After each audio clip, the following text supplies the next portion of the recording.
السلام علیکم ورحمۃ اللہ وبرکاتہ۔ بہت سے حضرات یہ معلوم کرتے رہتے ہیں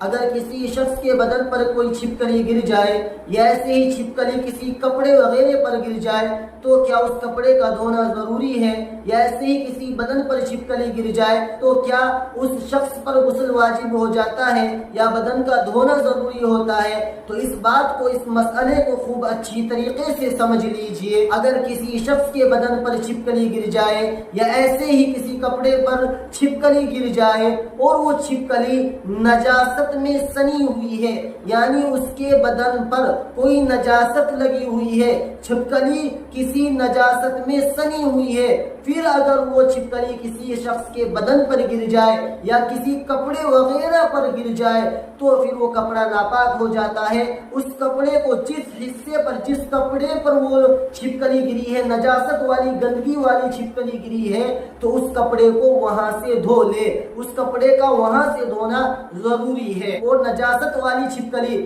جس چھپکلی کے بدن پر نجاست لگی ہوئی ہے اور وہ چھپکلی کسی شخص کے بدن پر گر جائے تو بدن کے جس حصے پر وہ چھپکلی گری ہے تو جسم کے اس حصے کا دھونا ضروری ہے، وہاں سے اپنی ناپاکی کو ختم کر لے، لیکن غسل واجب نہیں ہوتا ہے۔ وہ نجاست والی چھپکلی جس بدن کے جس حصے پر گری ہے صرف اس حصے کو دھو لو تو آپ کے بدن کا وہ حصہ پاک ہو جائے گا۔ یا ایسے ہی کسی کپڑے پر گر گئی نجاست والی چھپکلی، یعنی وہ چھپکلی نجاست میں، گندگی میں سنی ہوئی تھی اور وہ کسی کپڑے وغیرہ پر گر گئی تو پھر اس کپڑے کے اس حصے کو دھو لو جہاں ناپاکی لگی ہوئی ہے، یا اپنے دل کے اطمینان کو آپ پورا کپڑا بھی دھو سکتے ہیں۔ ظاہر سی بات ہے کہ چھپکلی کے بدن پر جو نجاست لگی ہوئی ہے جب وہ آپ کے بدن پر یا کسی کپڑے پر گرے گی تو ظاہر سی بات ہے وہ ناپاکی اس کپڑے کو لگ جائے گی یا آپ کے بدن کو لگ جائے گی۔ ہاں البتہ اگر چھپکلی کے بدن پر، اس کے جسم پر کوئی نجاست نہیں لگی ہوئی ہے،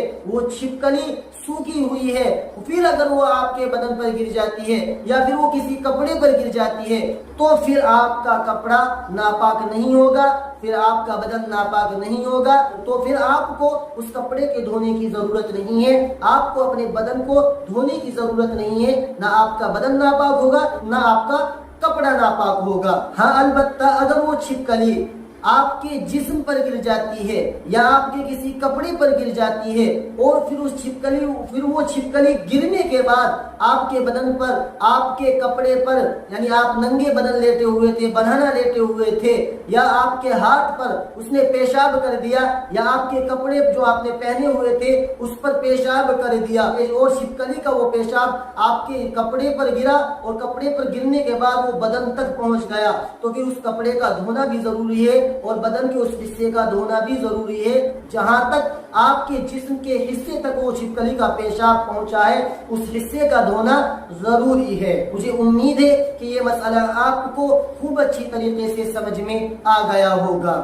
ایسے ہی اگر آپ کوئی مسئلہ معلوم کرنا چاہتے ہیں تو کمنٹ کر کے آپ کوئی بھی مسئلہ معلوم کر سکتے ہیں۔